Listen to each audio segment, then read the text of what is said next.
That morning was just like any other. I was lounging on the couch, flipping through sports highlights, enjoying the peace of having the house to myself. But then, my wife walked in the front door, and to my surprise, she wasn't alone. Her best friend was right behind her, chatting excitedly. I wasn't expecting company, and worse, I was in nothing but my boxers. The second I heard their voices, I jumped up and bolted to the bedroom, grabbing the first pair of sweatpants and a t-shirt I could find. By the time I made it back out, they were already seated in the living room, sipping on wine like nothing had happened. I tried to shake off the embarrassment, gave them a quick nod, and took a seat. My wife, Rachel, poured another round of drinks and exchanged an excited glance with her friend, who I'll call Lisa. It was clear they had something to share. Rachel flashed me a mischievous smile, dragging out the suspense. "You won't believe what we have planned for the day after tomorrow," she said, her eyes practically glowing. I took a sip of my drink, raising an eyebrow. "Oh yeah. What's the big event?" Lisa jumped in before Rachel could answer. "It's my housewarming party. I just moved into a new place, and I want to break it in with a small get-together. Just a few friends, nothing too crazy." I nodded along, not really understanding why this was worth all the excitement, but I kept listening. Lisa went on about how she'd finally be introducing everyone to a guy she'd been talking to online for months. He had just moved to town, and according to her, he was amazing. The way she talked about him, you'd think she was introducing a rock star. I gave her the polite reaction she was looking for, but in my head, I was just thinking, okay, so it's a party. Big deal. Then, Lisa casually added, "Oh, and just a heads up, some of my new coworkers are coming. They're, a pretty open-minded bunch. Very into, alternative lifestyles." She waved her hand vaguely, as if that explained everything. But it didn't. I shot her a skeptical look. "Alternative how?" Lisa giggled. "You'll see. Just don't be surprised if they bring up some unconventional relationship dynamics." So that's where this was going. I tried not to roll my eyes. I had a pretty good idea of what she meant. Probably the type of people who spent their weekends meditating in a circle and talking about spiritual energy or whatever. Not exactly my scene, but I wasn't going to judge too harshly. I glanced over at Rachel, expecting her to be as skeptical as I was. But she was smiling, nodding along like she was already on board with whatever Lisa was selling. "Sounds interesting," I said, keeping my tone as neutral as possible. Lisa beamed, clearly thrilled that we agreed to come. After a little more small talk, she gathered her things and headed out. Rachel walked her to the door while I finished my drink, replaying the conversation in my head. Something about it just felt off. When Rachel returned, she had this thoughtful expression, the kind she got when she wanted to bring something up but wasn't sure how to say it. She plopped down beside me on the couch and let out a long sigh. I knew that sigh. It meant trouble. She started, swirling the wine in her glass. "Maybe we should try something new, just to keep things exciting." I frowned. "What do you mean, something new?" She shrugged, trying to make it sound casual. "I don't know. Just, a lot of couples fall into a rut, and I don't want us to be like that. Maybe we should, be proactive about keeping things fresh." That set off an alarm in my head. Are we in a rut? Because everything feels fine to me. She hesitated. "I mean, not yet.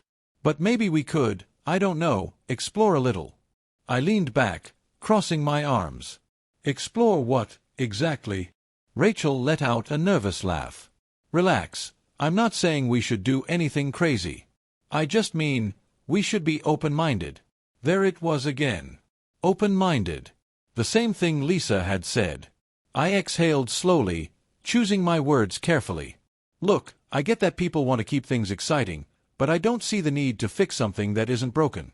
We're happy, right?" She nodded, but I could tell she wasn't completely convinced. Still, she let it go for the moment, and the conversation shifted to lighter topics.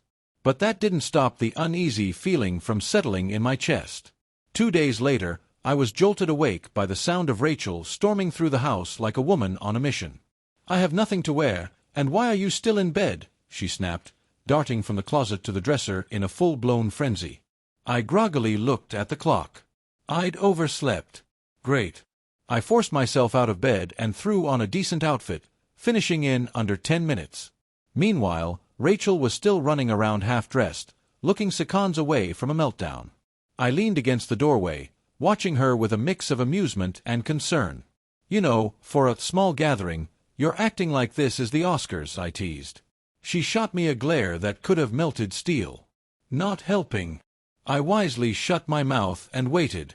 Eventually, she managed to pull herself together, and we finally made it out the door. As I drove, she called Lisa to let her know we were on our way. From what I gathered, a couple of Lisa's co-workers were running late, which seemed to put Rachel more at ease. She hung up and let out a relieved sigh, finally settling into her seat. I focused on the road, silently hoping this whole thing wouldn't be as strange as I was expecting. But the universe had other plans.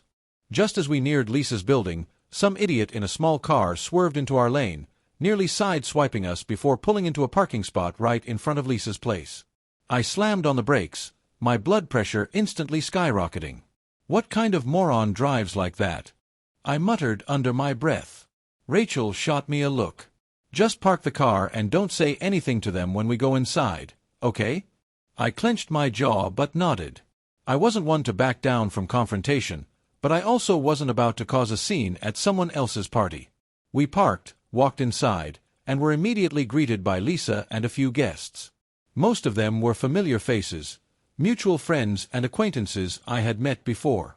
Nothing out of the ordinary. But then, as Rachel got pulled into a conversation with Lisa's co-workers, I got my first real glimpse of the open-minded crowd.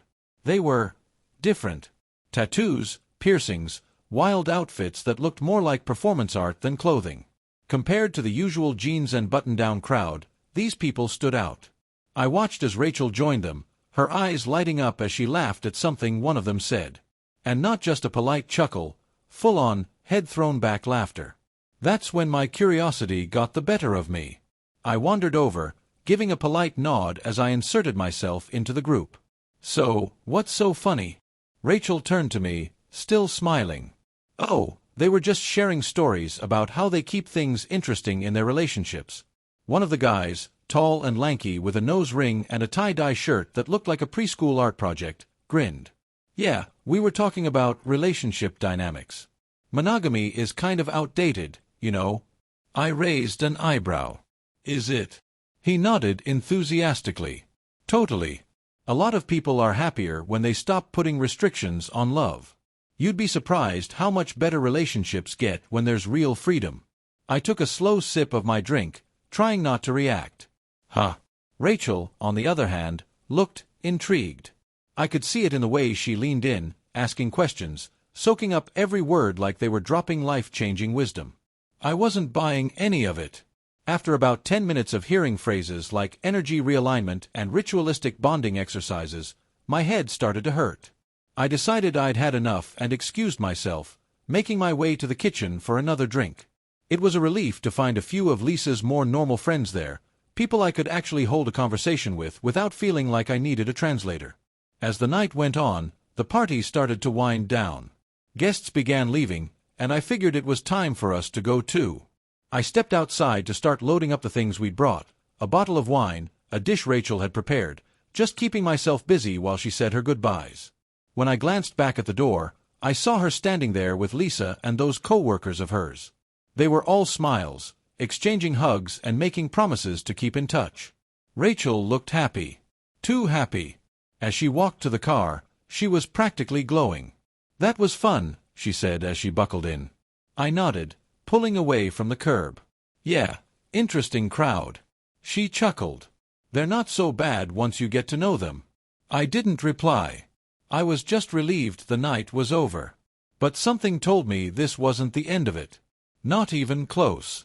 After the party, things felt different. It wasn't anything obvious at first, just little things. Rachel was on her phone more often, texting constantly. At first, I figured she was just catching up with Lisa, maybe planning their next get-together. No big deal. But then I started noticing changes in her behavior. She seemed distant, lost in thought more than usual. She'd bring up random topics about relationships, asking what I thought about long-term commitment, excitement, keeping things fresh. One morning over breakfast, she casually said, You ever feel like life gets too predictable? I looked up from my coffee. Not really. Predictable isn't always a bad thing. She hummed, stirring her spoon in slow circles, as if turning something over in her head. That night, I caught her up late on her laptop. The glow from the screen was the only light in the room, illuminating her face in the darkness. "What are you looking at?" I asked, half asleep. She jumped slightly, then forced a smile. "Oh, nothing. Just reading." That alone wasn't suspicious. Rachel loved reading random articles before bed. But when I walked past the couch the next morning, I saw the browser still open. I almost didn't look. Almost. But something about the headline caught my eye. Exploring alternative relationships. How to bring up the conversation with your partner. My stomach tightened. I scrolled down, skimming the search history. There were more articles, things about open marriages, polyamory, swinger parties. I closed the laptop, inhaling deeply. Maybe it's just curiosity. That was what I told myself. That was what I needed to believe. But the uneasy feeling in my gut wouldn't go away. The next weekend, she mentioned she was going out with Lisa again. "Another girls' night?" I asked, trying to keep my voice neutral. She smiled, but there was something in her expression, something guarded. "Yeah. Just hanging out." I nodded, but my mind was racing. That night, I stayed up later than usual, waiting. Hours passed. Midnight. Then 1 a.m. Still no sign of her. Finally, around 2 a.m., I heard her key in the lock. The second she stepped inside, I knew. Her cheeks were flushed, her hair slightly disheveled. She smelled like alcohol and something else. Something I couldn't quite place. She froze when she saw me sitting on the couch, awake. "Oh," she said, her voice slightly slurred. "You're still up." I folded my arms. "Yeah." I wanted to talk. Her smile faltered. "About what?" I didn't answer right away. I just watched her, waiting for her to crack. She sighed and dropped her bag by the door. "It was just drinks with Lisa. Nothing crazy." I nodded slowly, pretending to accept it. But I knew. Something was going on. And I was going to find out exactly what it was. The next morning, Rachel was acting strange.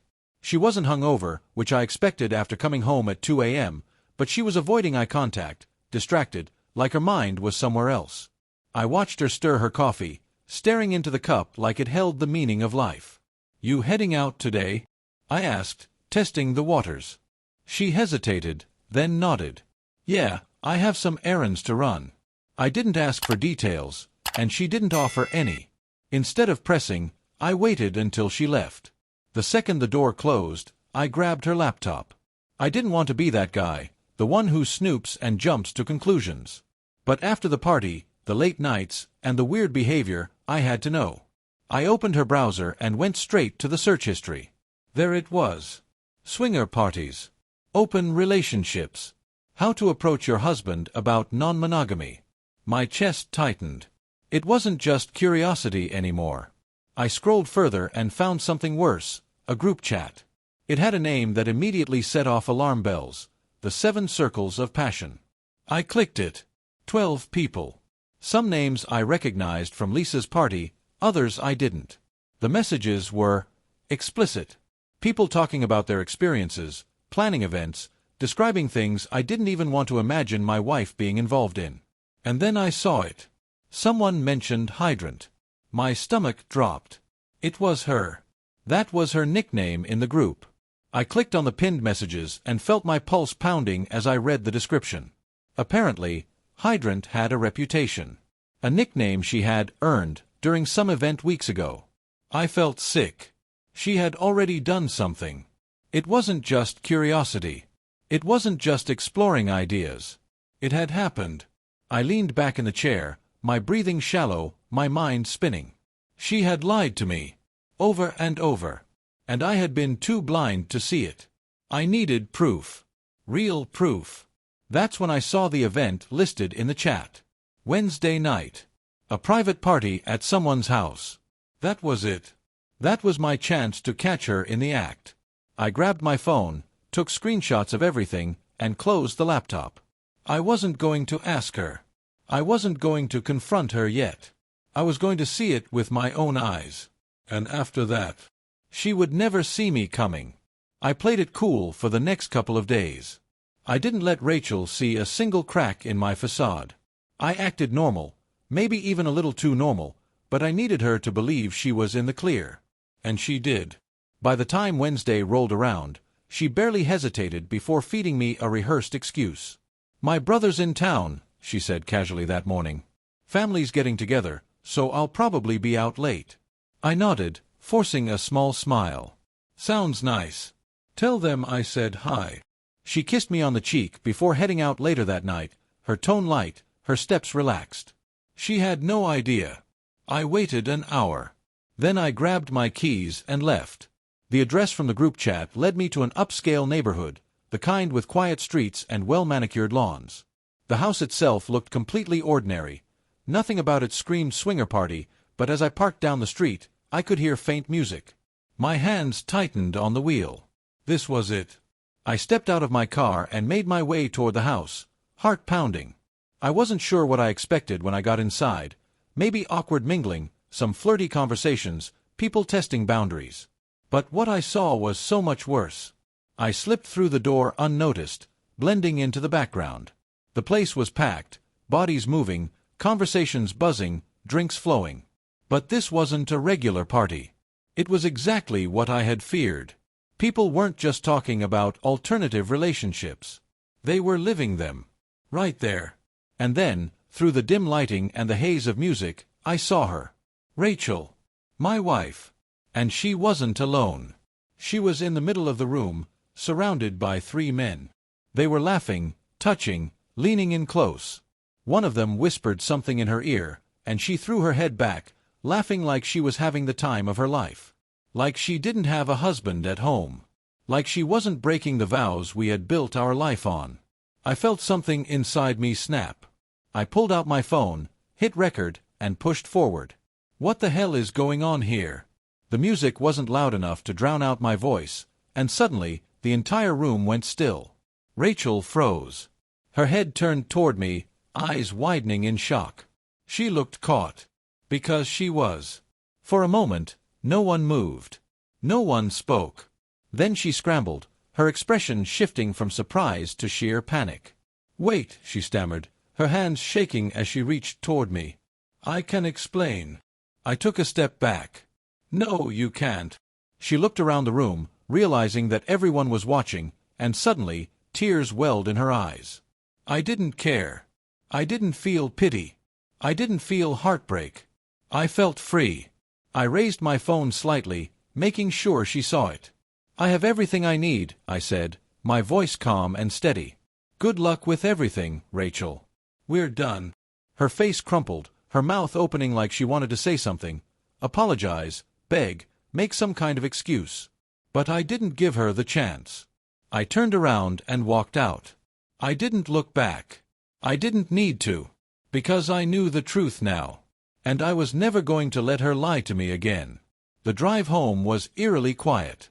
No music, no radio, just the hum of the engine and the pounding of my own heart. I wasn't sad. I wasn't even angry anymore. I was just done. By the time I pulled into the driveway, my mind was already racing with the next steps. There was no saving this. No second chances. Rachel had made her choice, and now she'd deal with the consequences. I walked inside, grabbed a few trash bags, and started packing. All of her things, her clothes, her shoes, every little reminder of her, went straight into them. I stacked her bags neatly by the front door, making it clear she wasn't welcome here anymore. I didn't sit down. I didn't hesitate. I was getting her out of my life. It was almost dawn when I heard the front door creak open. Rachel walked in, her steps tentative, her face pale. She must have seen her bags immediately because she stopped dead in her tracks. I didn't give her a chance to speak. "Get out." Her breath hitched. "Please, just let me explain." I turned to face her, my voice cold. "Explain what? That you've been sneaking around? Lying to my face? That you walked into our house night after night, pretending everything was fine?" She swallowed hard, tears brimming in her eyes. "I didn't mean for this to happen." I let out a humorless laugh. "Oh, really? You didn't mean to actively join a group chat full of people planning swinger parties? You didn't mean to lie to my face and sneak around behind my back?" She wiped her face with the sleeve of her jacket, her voice barely above a whisper. "I just wanted to feel something different." I shook my head. "Well, congratulations. I hope it was worth losing everything." She looked at me, as if searching for some kind of mercy, some sign that I might forgive her. There was none. "I'm not giving you another chance," I said. "You can cry, you can beg, you can tell me whatever sob story you want, but I don't care. We're done." Silence. For the first time, she seemed to realize there was no way out of this. No talking her way back in. No undoing what she did. I gestured toward the door. "Take your stuff and go." She let out a quiet, choked sob, but she moved. She grabbed her bags, one by one, her hands shaking as she dragged them outside. I followed her out, watching as she shoved them into her car. She turned back to face me, her eyes red and swollen. "I never wanted to hurt you," she whispered. I met her gaze, unfazed. "And yet you did." She lingered, like she wanted to say something else. I didn't give her the chance. I stepped back inside and shut the door. Locked it. And just like that, she was gone. Filing for divorce was the easiest decision I ever made.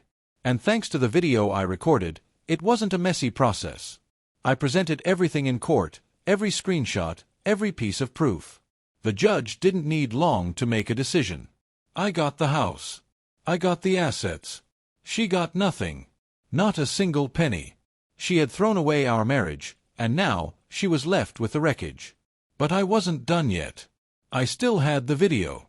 And I knew exactly what to do with it. I sent it to her workplace. Her bosses. Her co-workers. And just for good measure, I sent it to the workplace of her swinger friend too. They both got fired. Apparently, their little open-minded escapades didn't align with company values. A few days later, my phone rang. It was Rachel. I didn't even have to say hello before she started screaming. "You ruined my life," she shrieked, her voice cracking with rage. I let her yell. Let her vent every bit of frustration she had. But I didn't care. I felt nothing. When she finally stopped to catch her breath, I simply said, "You did this to yourself." And then I hung up. That was the last time I ever heard from her. And I never looked back. It took a while, but eventually I felt free. No more suspicion. No more betrayal. No more lies. Rachel was gone, and my life was mine again. I started focusing on myself, rebuilding from the mess she left behind. And honestly, I was happier than I'd been in years. She thought she could have it all. She thought she could lie, cheat, and get away with it. She thought I'd be too blind, too naive to see the truth. But in the end, I won. And she lost everything. Thank you for visited my YouTube channel. Your support, likes, and comments truly inspire me to create even more engaging content. If you enjoyed this video, don't forget to subscribe and hit the notification bell so you never miss an update. You're a part of this amazing community, and I'm thrilled to share my stories with you. See you in the next video on YouTube.